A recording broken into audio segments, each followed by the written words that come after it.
This is the first chapter of your textbook, The Shopping List Mystery.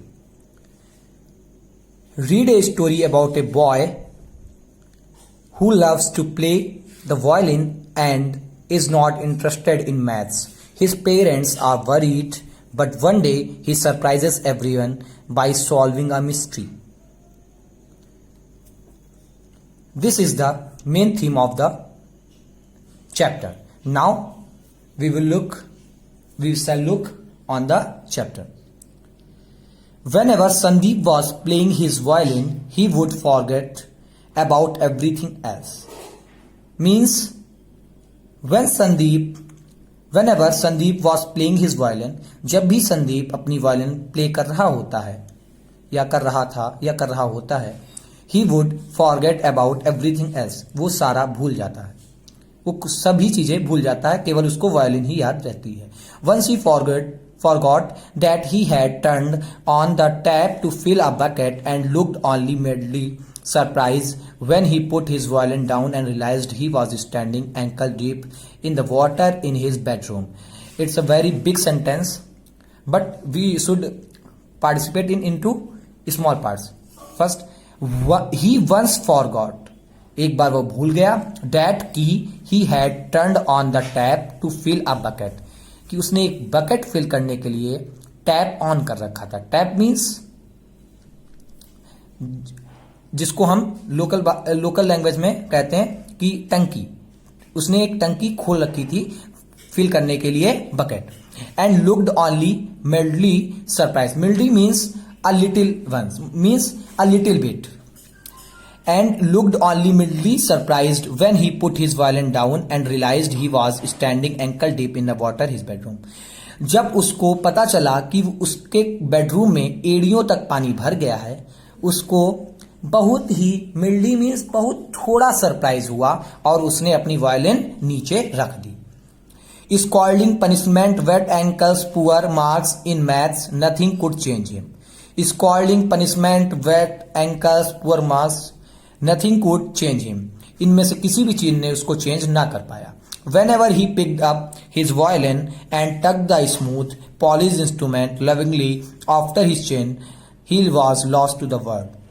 जब कभी भी वो अपनी वायलिन उठाता था, चिन मीन्स थोड़ी, जब भी वो अपनी थोड़ी के नीचे रखकर वायलिन बजाने की कोशिश करता था, बजाता था, वो अपने ही वर्ड में खो जाता था, वो अपने ही एक वर्ड में खो जाता था.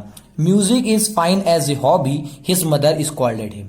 उसकी माँ ने उसको डांटा कि म्यूजिक एक हॉबी की तरह ठीक है, but it's subjects like maths that will help you get on in life.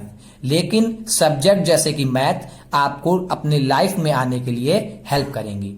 Here first page of your chapter has finished. Now we will come on the second.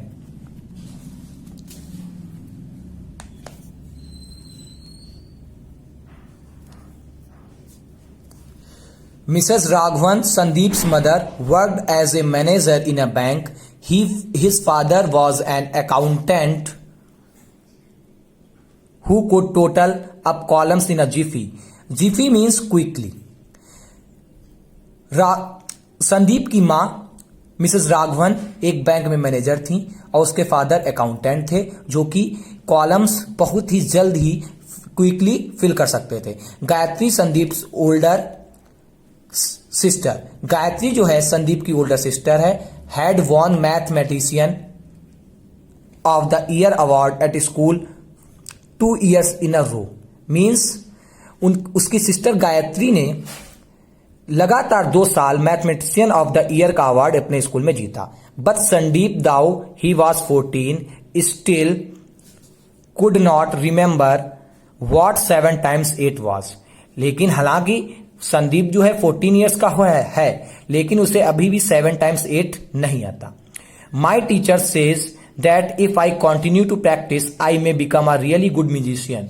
He explained to his mother. उसने अपनी mother को explain किया अगर वो सही से practice करता है और कंटिन्यू प्रैक्टिस करता है तो वो एक अच्छा म्यूजिशियन बन सकता है. उसकी टीचर ने उससे कहा है. You can become a good musician later if you fail your maths test. I am going to make you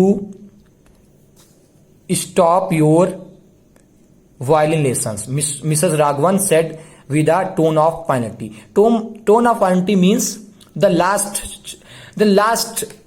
tone of finality. Final means last step, means after tone of finality there could not be any type of suggestions, advice possible, means आखिरी बात.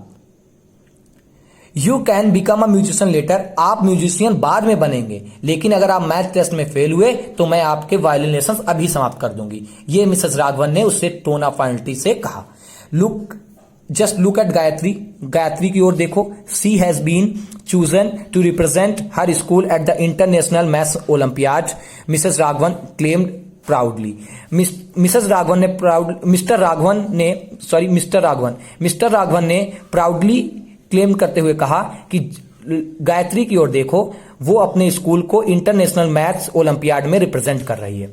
Here we should stop today's class and we will talk about next lines in further class in next class. Thank you.